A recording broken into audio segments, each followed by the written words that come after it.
Hey y'all, this is Lil T. I wanted to come and just talk this morning because y'all excuse how I look because it is 3:23 in the morning and just got up to feed the baby and took me a shower because having four kids to tend to, sometimes when you get off of work you can't get your booty washed. So I had to do it now. Um, But I wanted to come and I wanted to talk because I have been talking about for the past 2 or 3 days or so. I have been talking to other people and I have been talking to you all um, about insecurities in women, especially women of God. Um, what I've learned to do is to just, like, for instance, my man, when I met him, he had a young lady that he was really close with, right? He and this woman, they liked each other. And I wasn't upset with him about it because we just started dating and everything. And the girl liked him. He liked her. She was a very sweet person. She is a very sweet person. And how I handled the situation, this is what the point I'm getting to, is how I handled the situation. I was not mean to this woman. I was not nasty to this woman. I tried to communicate with her as well as him. Um, but I did talk to him and let him know, hey, I know you like this girl, but I do understand that you and her were friends and really tight before I came into your life, you know. And I messed with him a lot. But I never said anything to this lady. I never made her feel any type of way. Um, I just let her know my presence was known.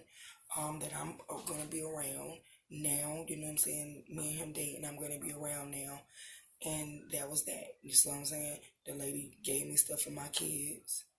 You know, she started to ask about me and the kids because I was pregnant. I had gotten pregnant. Um, shoot, really quickly I got pregnant after we started dating.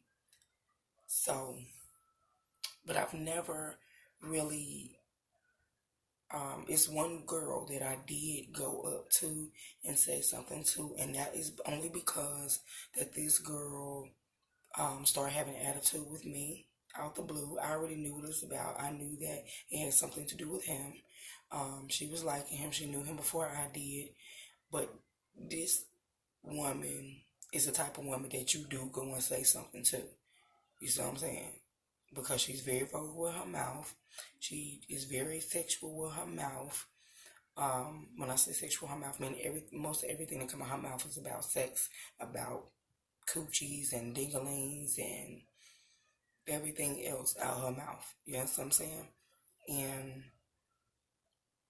somebody having sex or somebody doing this and somebody doing that, and and she made this little smart comment yesterday, and I know God is maturing me up in him, not no natural woman, but in God, because we were at lunch yesterday. Now I worked back with the girl, me and her that made peace and everything, um, because I didn't want to go on.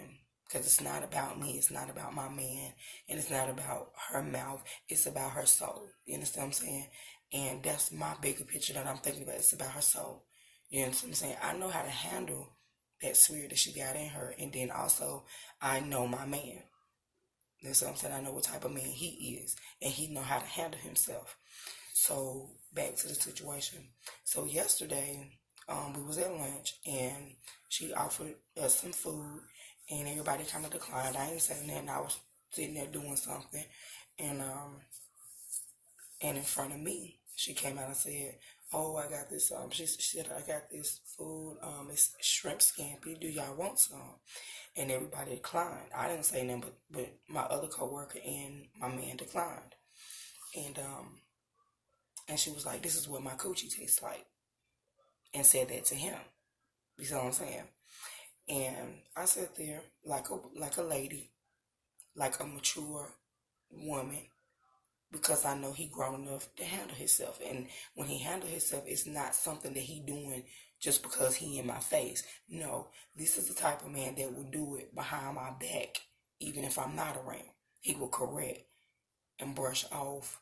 You see what I'm saying? And let her know I ain't about that. He don't have to be rude. He don't have to be nasty to her.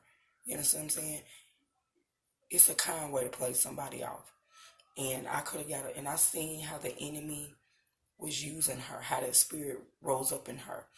And you have to understand that when you're in this walk with Christ, you got to be mature enough and have enough discernment about situations, because if you don't, you're going to see yourself with attitudes all the time. You're going to see yourself going off on people, wasting energy and time, telling people about themselves. And all you had to do was see that spirit for what it was, play the people off, and go on about your business. You know what I'm saying? Bleed the blood over it and go on. At the end of the day, I brought this situation up because I had been going through a situation, and to this day, like I said at my church, I had been accused of the man of God, our preacher now. This man older than my parents. My parents were, I think, like 56 years old, 55, 56 years old. Both of them are the same age. And and I have been accused of this man for the past 11, 12 years. I have been accused of this man. You know what I'm saying? I've been down in 14 of those years. And it started like at the beginning, like I said, his wife was insecure. She was heavy set. She wasn't fat, but she was heavy set. She then got older and had weight on her. She wasn't as small as she was when they first got together. So I kind of understand after, me, I just got a little pudge. You see what I'm saying? From me having my children, which I had a little pudge before anyway, before having my son. And I get how she feel. As a woman, I get and totally understand how she feel. But yeah, like I said, I understand as a woman how she feels. Because at first I was feeling a little insecure, not towards another woman or insecure that he was gonna go out and do anything, but I feel insecure with my body. Like, oh gosh, I got this right here now. You know what I'm saying? I'm not used to this. I'm not used to having this in the front. You see what I'm saying? Because I've always had nice sized breasts, butt and hips. So whenever I ate food, my weight always went to my hips and my butt. It rarely went to my stomach. But over 30, it begins to kind of sit up in here. You know what I'm saying? So I kind of get her insecurities.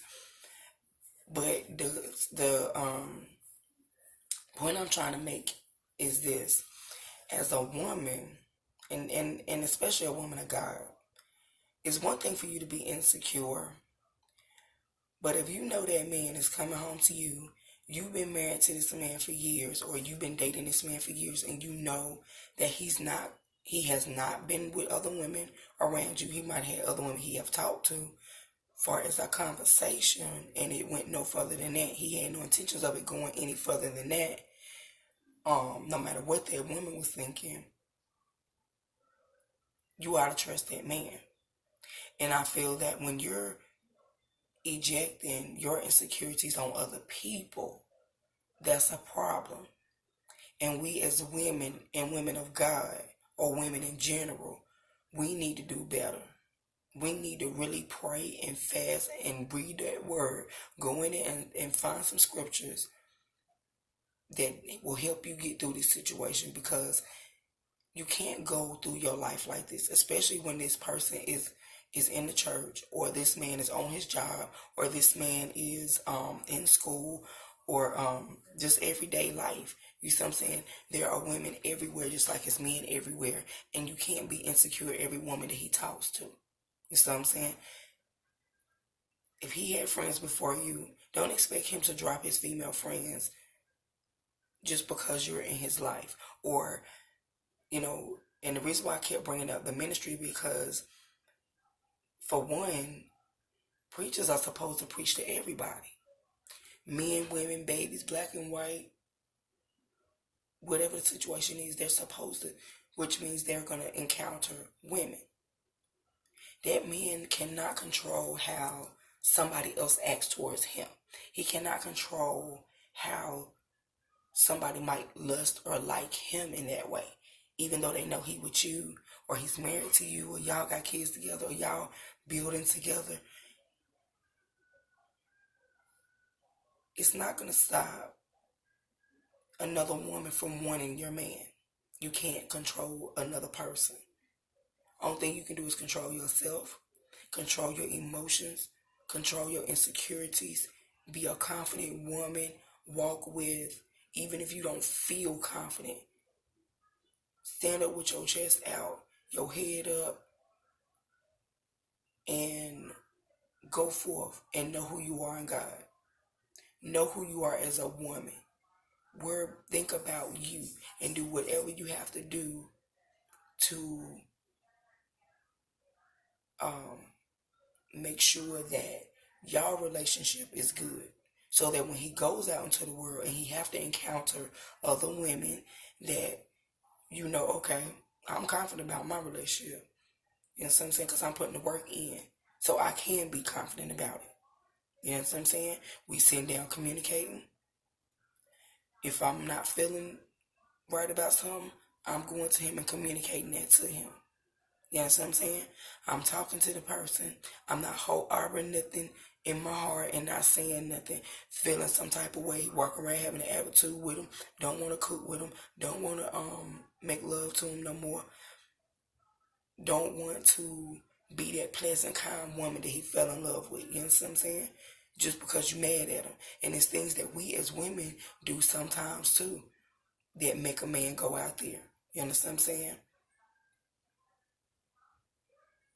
We'll sit up there, accuse the man when the man ain't doing nothing. And if he is doing something, and you really want to be with this man, you know that's your husband, what you have to do is you got to pray about it, let God fix it, and you just continue to be that woman that you was when y'all met. I'm not telling you to change who you are. What I'm telling you is there are things that you can do as a woman. And I know it may hurt. You know what I'm saying? But you got to pick yourself up, hold your head up high, and know that you're worth more than that. And understand that it's not you that caused him to go out there in the streets. You have to understand that there is temptations out here. The devil does not like marriage. He does not like family. He does not like a happy, godly unit where there's a man, a wife, and children in the same household. You know what I'm saying? Teaching their children the statutes of God. He hates that. He hates family. He hates union. You know what I'm saying? So what is he going to fight against the most? Union. Marriages. You know what I'm saying? Godly marriages. Sometimes your spouse may not be saved, and you as a man might be saved, and your wife not saved, or your spouse not saved, or your partner not saved, and you as a wife may be saved, and your husband, partner, or spouse is not saved. Then you know the attack is really gonna be great, because for one, you battling in two ways. You fasting and praying and standing in the gap for this person's soul. You fighting to keep your unity, communication, with this person. You're fighting against whatever it is that he's dealing with in the street, and come home on his job.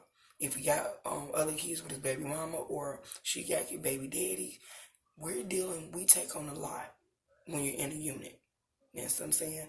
And people have to understand you need God to help you to deal with it, to show you a better way to deal with the situation. Because if we keep going on the way we're going, you're gonna be by yourself. The enemy gonna win. Um, he gonna be somewhere else. Somebody else gonna be in your place, raising your kids, and they're not gonna be teaching them things of God. You know what I'm saying? They be teaching them everything that this world got to offer them. You understand what I'm saying? And you don't want that because this world ain't offering nothing good. Nothing good outside of God. And I'm just being real about it. We need God in this day, in this life, in this world. And it's not offering nothing good. Not nothing lasting. Not nothing that's going to prosper your soul. Not nothing that's going to make you whole. Not nothing that's going to deal with the hurts, deal with the suicides, deal with all the things that are going on in this world. That just piles on a person.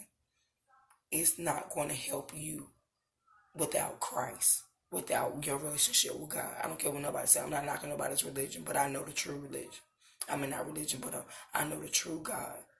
I didn't mean to say religion because religion is no more than rituals. It's rituals. Religion is a ritual. Serving God is a commandment. It's a lifelong commitment. You understand what I'm saying? It's a difference. Religion is a ritual. There are certain things you do when you're in a religion. You know what I'm saying? Whether it's stand up and pray to the east, bow down, or whatever the rituals may take place in whatever Buddhism, Muslim, Christianity, whatever you do, the rituals and the steps that you take, that is religion. But when you are chasing after God and just serving God, that is a lifelong commitment. It's a difference. It's a difference, a big difference. And I just wanted to come this morning and just talk about it because I'm not going to say it bothered me, but I just want to get it out there because I have been dealing with this. And the reason why I brought up everything else is because this person is still has something in their heart towards me today because of their insecurities that has to do with their husband.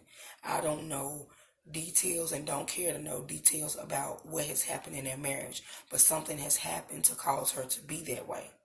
I'm not saying nobody did nothing. I ain't accusing nobody, but we as women sometimes eject our insecurities on our man and we accuse them of things they sometimes not even doing. And we know they a good man to the place where sometimes we drive them to do the very thing that they were not doing.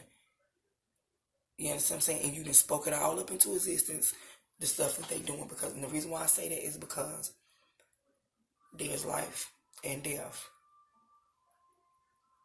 in your tongue. And whatever you speak is going to be coming. It's going to come.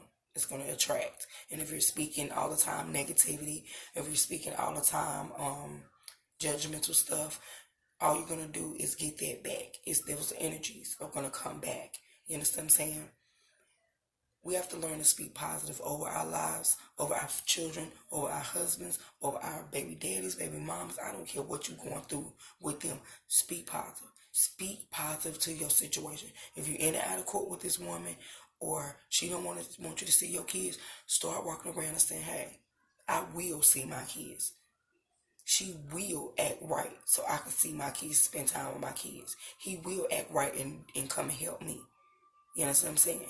He will start coming to help me. And the more and more and more you keep saying that, even though you don't see it, the more and more you keep saying it, it's going to eventually be manifested. And you're going to see positive changes in that baby daddy and that baby mama, in his family or her family or whatever your situation is. Speak positivity because this can bring life or death. and you have to be mindful. Speak positive things over your life. I don't care what it look like. I know it's hard, especially right now. We are in a situation where a lot of people's marriages, a lot of people's relationships are being tried and tested, especially with the things that the government is doing. And the reason why I said something about the man messing around is because sometimes things like these will cause a person, if they're not strong enough and you're not being that foundation at home, to make them go elsewhere. You understand what I'm saying? And this is not a time for y'all to separate. This is a time for y'all to come together like never before. And I'm not talking about in no natural stuff. I'm talking about with God. You understand what I'm saying? This is a time for women not to put their man down. This is not a time for men to put their women down, especially if these people have been there for you. You understand what I'm saying? If they've been there for you and you know they got your back, your front and your sides.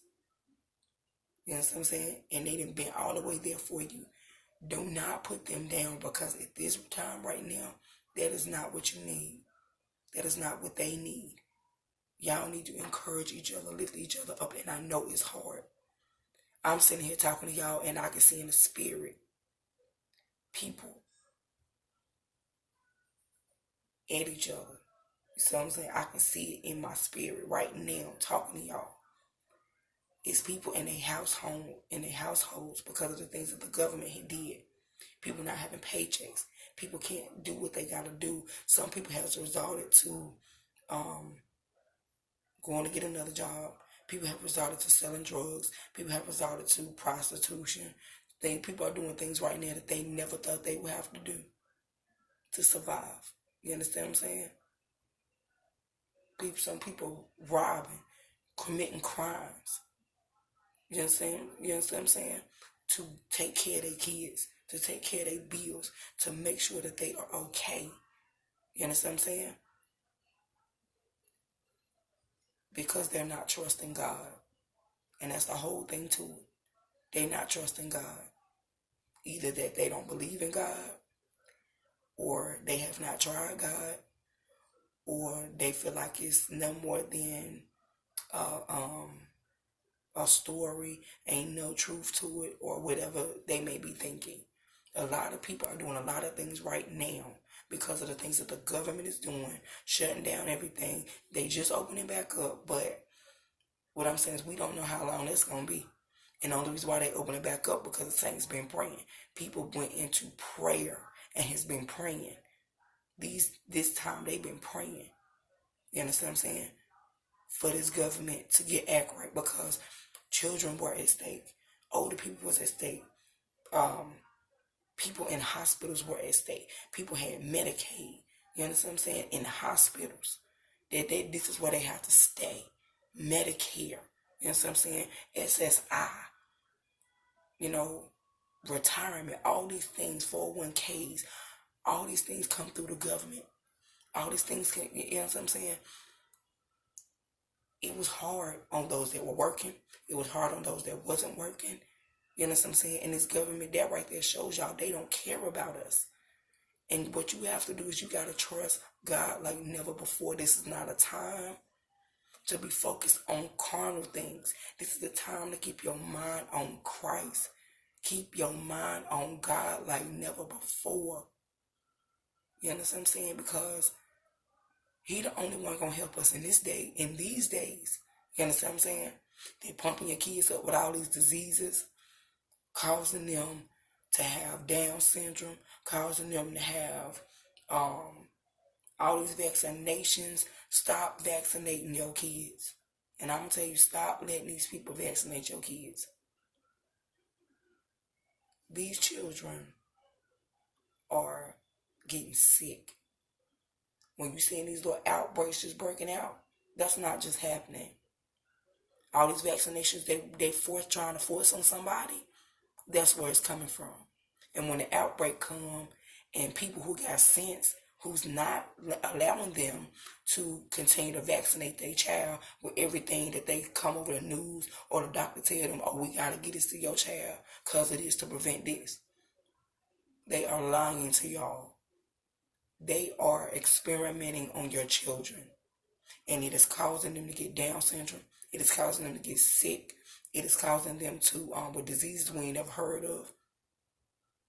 It's causing them to, you know, just when they've been a healthy child all this time, and all of a sudden, your child fall off sick or fall off dead, and you don't know why. It's not because you didn't get your child vaccinated. That's the best thing you can do for your child. In this life, in this day that we in, that's the best thing you can do. That's the best thing you can do is decline that stuff. Get you a form. Decline it. Do not let these people experiment on your children, especially if you're black. Because they have been depopulating this earth and nobody's paying any attention. Everybody running down there because the government said it or your doctor said it. These people are paid to say that. They paid to say it. They get money from that. Every time they vaccinate your child, they letting the FDA know, and they getting a check. This child was this race, they got this. You know what I'm saying?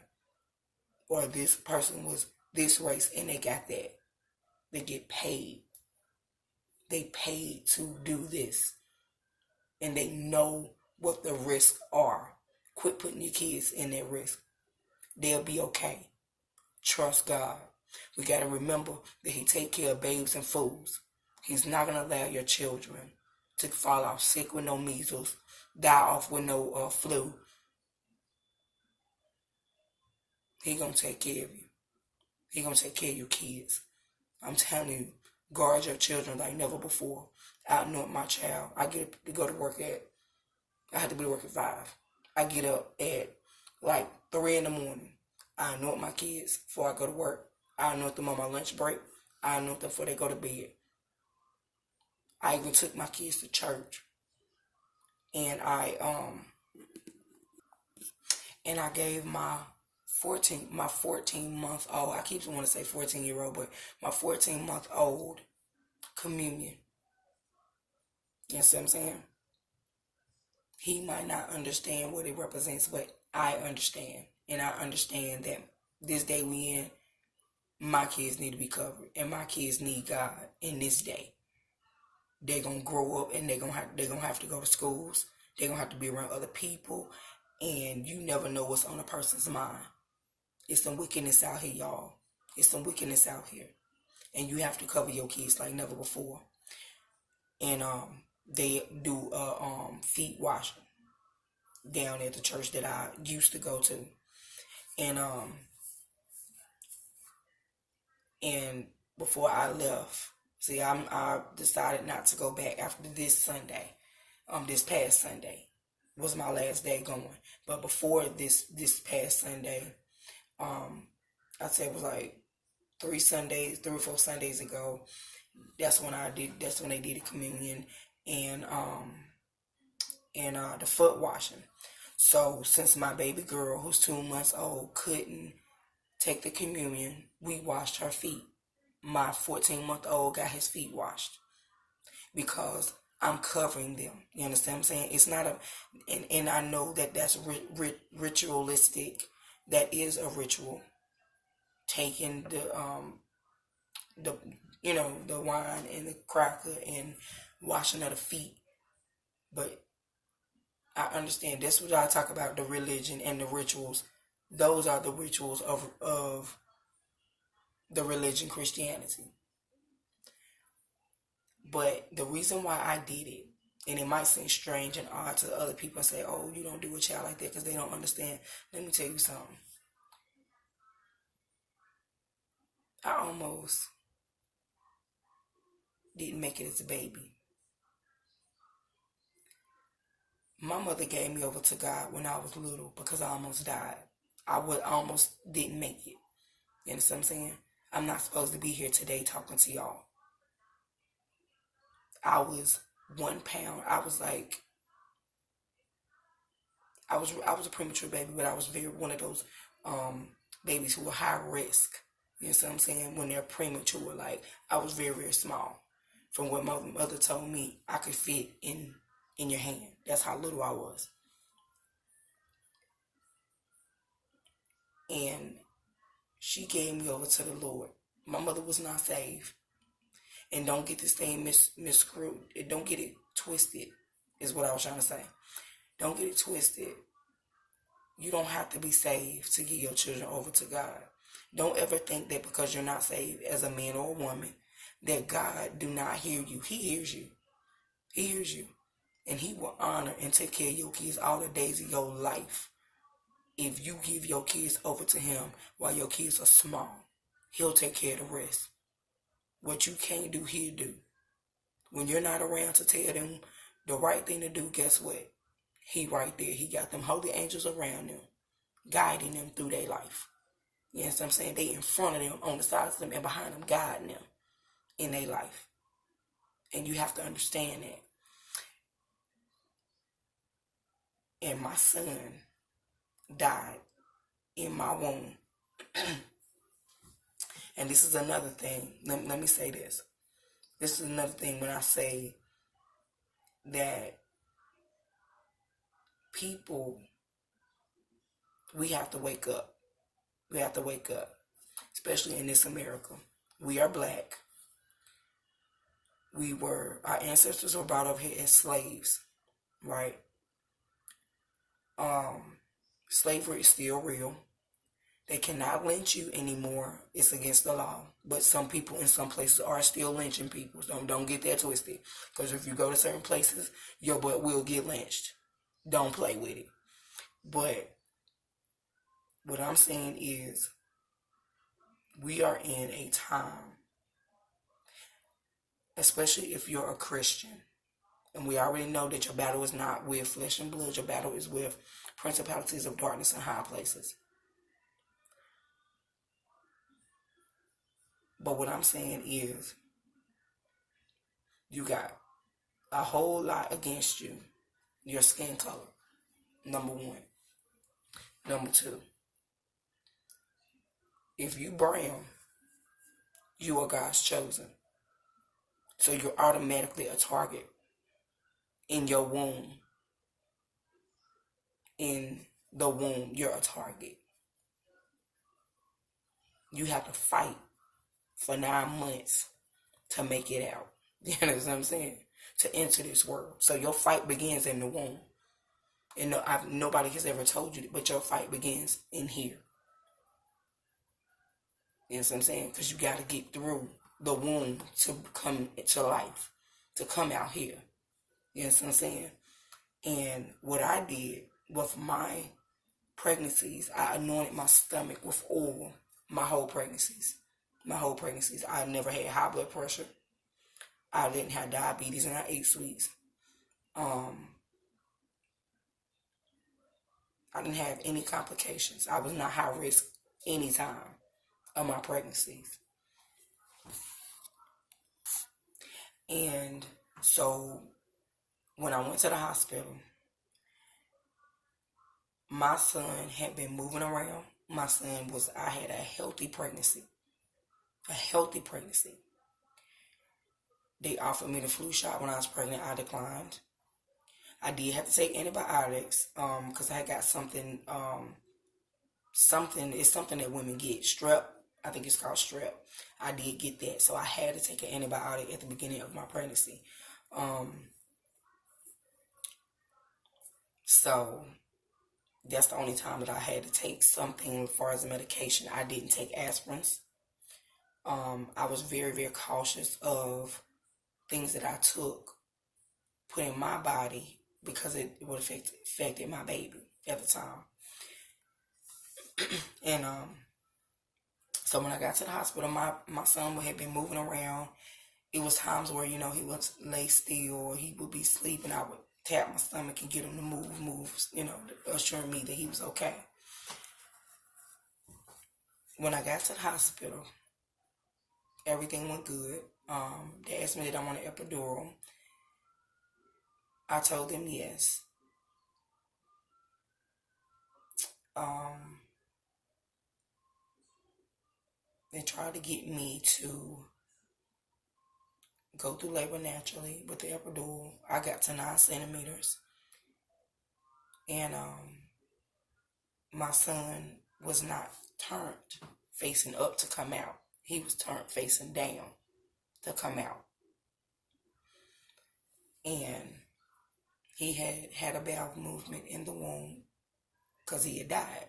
So, when you die, your bowels release. They were giving me epidurals.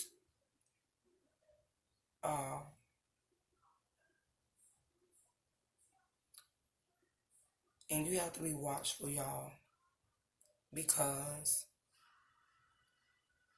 the reason why I say you got to keep God first is because my son had to fight to be here. He died in my womb. That's why he had a bowel movement, because he died and his bowels released. You know what I'm saying? In my womb. That wasn't with man. Whether they gave me something in there to try to kill my child or not. What I will say is this. There are going to be times in this life where God will send good doctors to help you.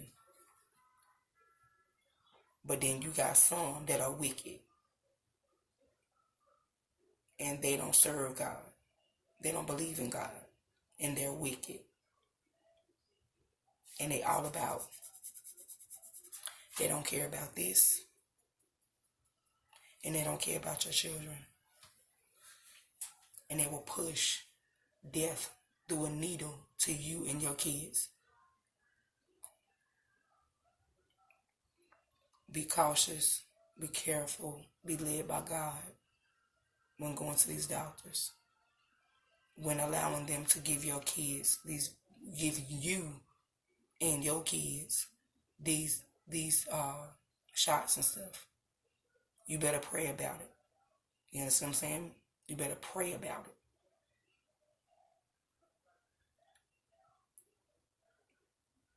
But that is why I anoint my kids like I do. Because I always want God's presence and I always want good things around my kids.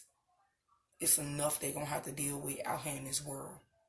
And if I don't keep them covered and keep them around good things and keep good things around them now and cover them now, they got to grow up. Mama not going to always be there. Daddy not going to always be there. Auntie and grandma and uncles are not going to always be there. They're going to have to face some things in this world by themselves. Not by themselves, because Christ going to always be there. God going to always be there. Them angels that he got around them, they ain't just with them when they little. They grow big with them when they watch over them and they cover them and they protect them throughout their life. See what I'm saying? But you have to give them over to God so their steps can be ordered by God throughout their life, no matter what they do. Because I'm going to tell you something. It starts at home first. It don't start when you go to the church and talk to the preacher. It starts at home first. Because they just there. You just see them on one day, 2 days, Bible study in church, Sunday, Saturday, whatever day you going. It starts at home first. And if you're not taking care of home first, then anybody can tell your kids anything above what you say. You know what I'm saying? And you don't want that. You don't want this world raising your kids. You don't want that TV raising your kids. You don't want them gang members raising your kids. You don't want molesters raising your kids. We got enough of that in the politicians, the popes, the priests. We got enough of that going on. You know what I'm saying? You don't want them raising your kids. You take control of your household. You take control of your kids. Get them over to God. I don't care how old they are. But if you can, do it while they little and get them over to God. You don't have to have no none or you know what you do? You sit there when you by yourself, you give them over to God right there. He hear you. You don't have to be saved, have no Holy Ghost or nothing like that to give God your children. You don't have to. No, nobody have to do it for you. You're their guardian. You're their parent. You do it. You do it. If you don't do it and don't know how to do it, it ain't no specific way to do it. Sit right there and give them over to God right there. And don't matter what nobody say about you, you do it. Y'all, I really didn't mean for this video to be this long, but the reason why I was going from different subjects is because I have a lot on my heart pertaining people. Just people. You know what I'm saying? I have a heart for people. And I'm concerned. I'm concerned for our children. I'm concerned for us out here in this world. And I'm not talking about the natural things. I'm talking about there's some things going on, y'all, that we can't see. Battles. And we gotta cover our souls. We gotta fight for you gotta fight for your soul. You gotta fight for your soul. You have to. You can't lay down and give it up. If you give it up to anybody, give it up to the right person. Give it up to God. And make sure you know which God you're giving it up to. Because I'm going to tell you, it's a great consequence in the end. All this riches and fame and fortune that you're getting when you give your soul over to the wrong one is not going to last. It's not going to last. It's only temporal and needed. Well, the jewels and stuff is not needed, but it's only temporal upon this earth to sustain this body. But that person that is on the inside of you, your soul, is what you need to preserve. And make sure that you're giving it to the right one. Because if you're giving it to the wrong one, whether you know it or not, you're going to suffer.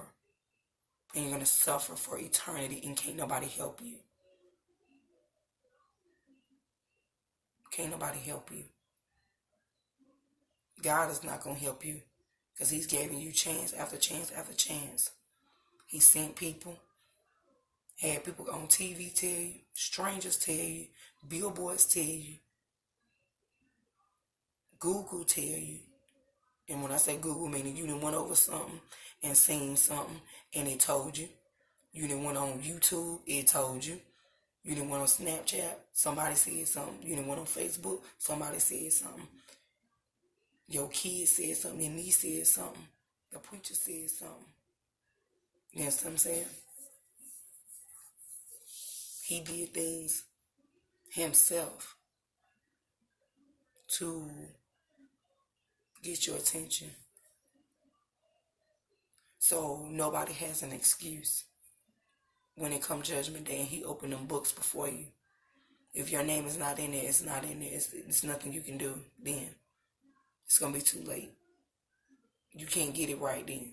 You better show enough get it right here.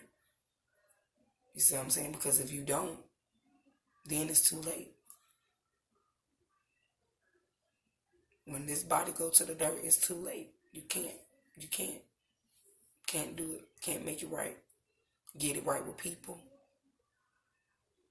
Clean your heart up. Whatever hurts, whatever you're harboring, whatever anger, whatever you're having in your heart. I don't care what the situation is. You get it right with God. Get your heart right with God. You do it. You know what I'm saying? Because you can't help what happened to you. You made a mistake. Happens. Human gonna make mistakes. This Gonna make mistakes. That's why we need God. Sometimes we just don't know no better.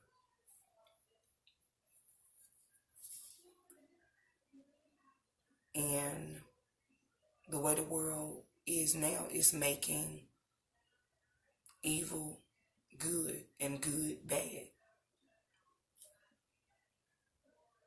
And it's easy to be deceived in this day because you don't know no better. Because of what they're feeding you on TV, in the school, the government, everyday life. They make it look right. It's not your fault. It's not gonna be our kids' fault in these years to come. It's not gonna be our children's fault.